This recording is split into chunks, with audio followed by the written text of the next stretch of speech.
Welcome to the Nephilim Files 3. To answer your question, yes, unfortunately this is happening. Welcome to the Nephilim Files. Welcome to the Nephilim Files 3. Today we're looking at a really big creature. This particular Nephilim giant is approximately 30 feet tall. It is enormous, and let's take a look at it a little bit closer with a highlight on it, right? We can see here, this is the area you're looking at, and if you watch, you'll see, there he is, his whole face. He's peeking out from those trees back there. He's just standing behind a bunch of them, and they've got a few of them positioned around them that are broken off, and you can see he's standing there. Welcome to the Nephilim Files. What's going on, guys? Hope you're having a great week.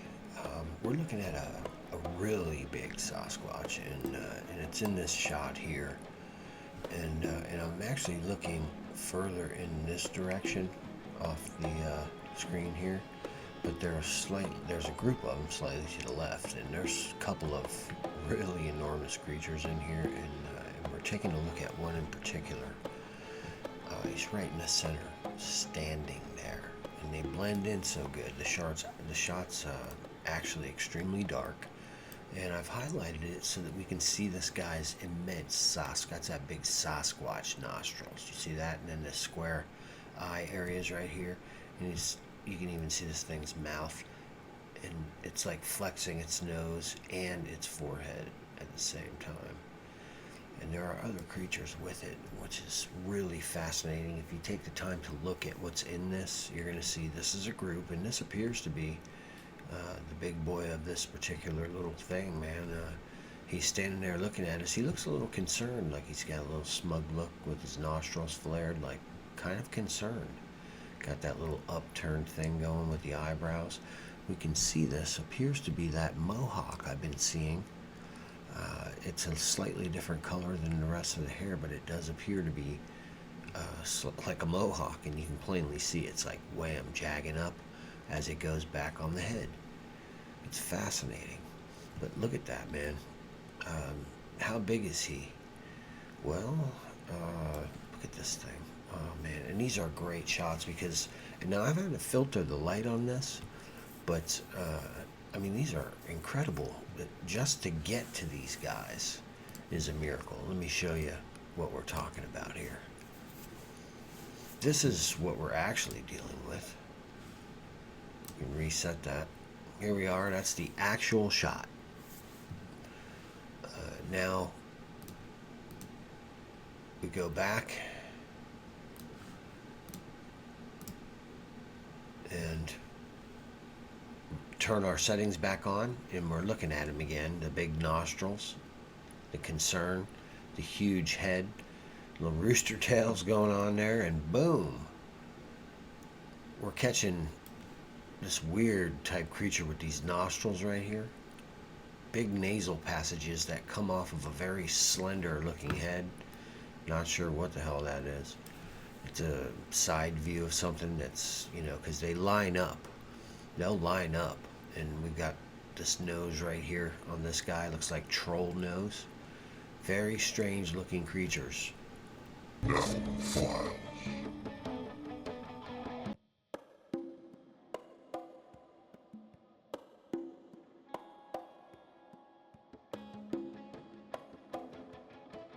Here's a great couple of frames, and if you look right in this area, you can see the eye sockets. They're very defined and squared off on both sides, but this is his whole face, and then his head's up here. It looks like there's several of them on top of this enormous thing, right? This is about how tall I am when I walk over there. I'm about this tall, and we've got some really big things, but watch this guy. Look at him. Ooh, he's moving his face there. You can see now. There's the creature. Mouth right here. It's just a little line right there. It's little pursed lips, bottom of the nose. The triangle right there's his nose, and we've got the bone structure here, squared off bone structure. Looks like there's a couple of creatures with him, possibly some small ones on top of him, but down here we've got a lot of that same thing going on. And And not to take away from him, because we've got some really incredible frames. You can see he's moving there, and that's awesome, man. You know, how much of it is physical movement, how much of it is the light. It appears that he's like, kind of, moving his face a little bit. Is he chewing? I don't know, man. I'm so far away. This particular frame, kind of, you can see raised his. You can see this is like that squared off deal there. Is that his mouth down here? I don't know, but it's a really interesting piece of footage because this creature is definitely 18, 20 feet tall. And we're looking at giants, guys, period. And you can see there's another one right here. And we'll try to get some of this to come in a little bit more like this, but maybe possibly even brighter. Let's see if we can really bring out some of these guys. Just making some exposure adjustments there. And we can see there's a lot of, those guys are moving around, man. There's a lot of movement in there. This thing is scary looking, man. Look at him. Watch him right here. Watch. Oof. Got this huge green sasquatch. That's that retransmission that I teach. In action, changing colors, right? All we did was adjust the exposure, so we've added depth back into it. That's what the retransmission does. It removes depth, and that way you can't really tell the symmetry that's actually there. It flattens it out. But we know about the symmetry, and we also know about this retransmission. Look at that scary thing. This is an 18-foot tall or so creature. There's the pencil pines. Again, exact same tree line. Sean and I witnessed the 18 to 20-foot creature. It looked similar. It just was a different light situation. You can see it appears to be moving in there. That big giant skull. Let's try to add a little more light still. And there we go. Boy, look at that. You can see he's like moving independent in there a little bit. And then there's that blur from the retransmission where everything gets flattened out. Now we've got some natural coloration showing through. See the grays. We can see this is probably a hand up with fingers, right? And we've got the grays. Now we're seeing the achromatic stuff. But if we go back here and we're looking at these, we can see he's green, right? That's what achromatic does. Looks like he's gritting his teeth, actually. It's kind of crazy looking, man. Something going on there. It might be eating. You never know. But you can see the retransmission, and then all of a sudden the cloud passes over and cuts the sun. And it does appear to be something sticking up here where he is. And you can see right in this particular frame right here, we can see that, is it fingers? I don't know. That look pretty long. I mean, my goodness. Could just be that he's amongst a few other trees and he's peeking through them. You know, we know his face is huge. So, but let's keep this baby going and see if we get any more, good frames, usable frames. We know he's there. We're looking for some really good usable ones. These are actually really good right in here because we're getting his entire face in here, and you're getting natural, more natural, where we can identify it's achromatic. And I say natural, take that lightly, because human beings, and look at this, is this an ear? What kind of creature is this? Is that what that is? We need more depth, we need more data to find that one out, but it appears kind of odd. Could be something else up on top of them, or, they're so big. And looking at the footage, this is the reason we're doing this is, look at that. Oh boy, there's the big monkey, mommy.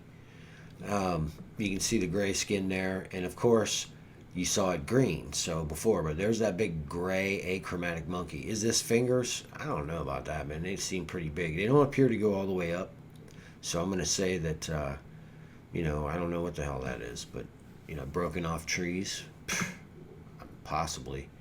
But that's an interesting clip right there. And there are obviously other creatures here, but we've been following this guy, and successfully, so let's still frame him and we'll move on.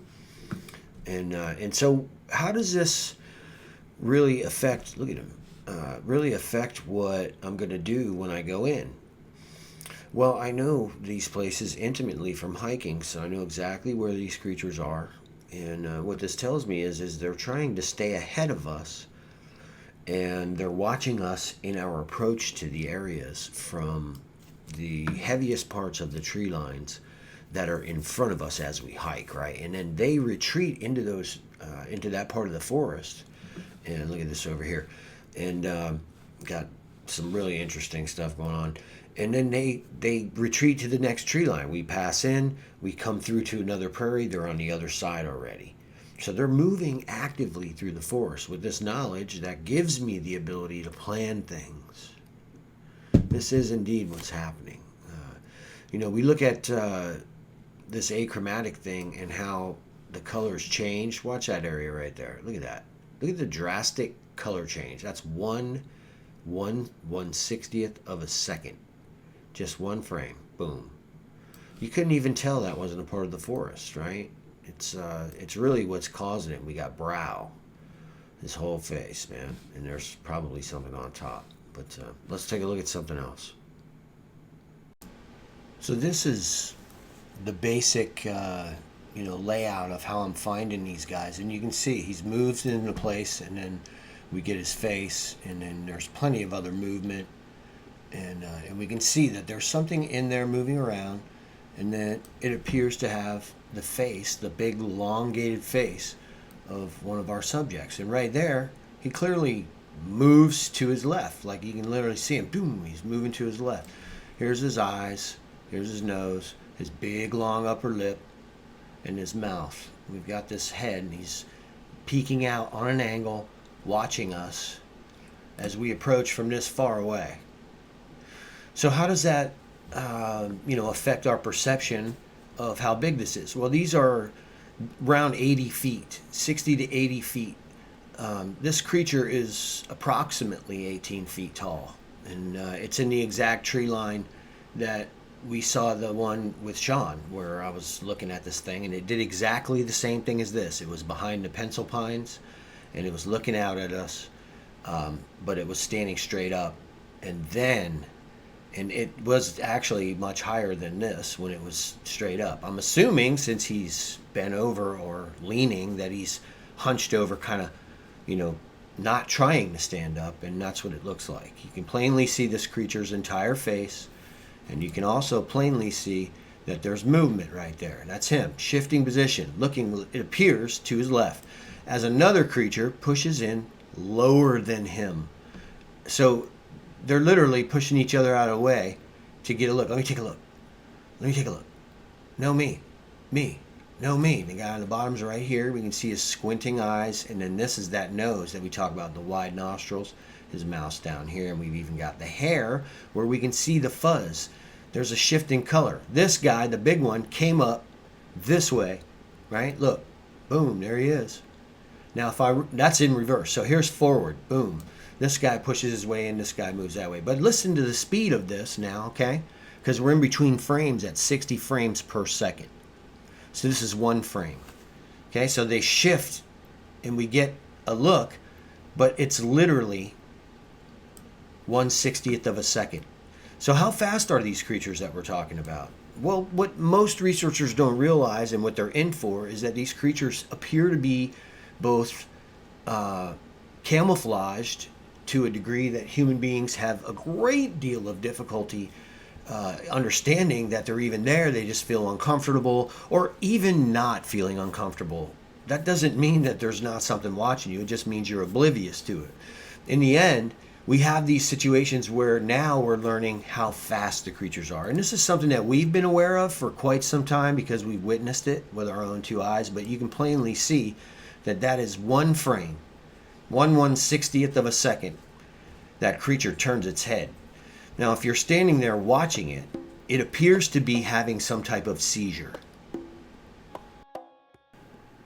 So take a minute and see if you can catch this guy, right? You can see a little bit of his eyes and his brow right there. But we've got some really good frames of him. And this is another one. And this particular one is a bit shorter than that last one we just looked at. But the blending is causing the camera a great deal of difficulty. Nevertheless, you can see right in there his eyes in that infamous bone structure.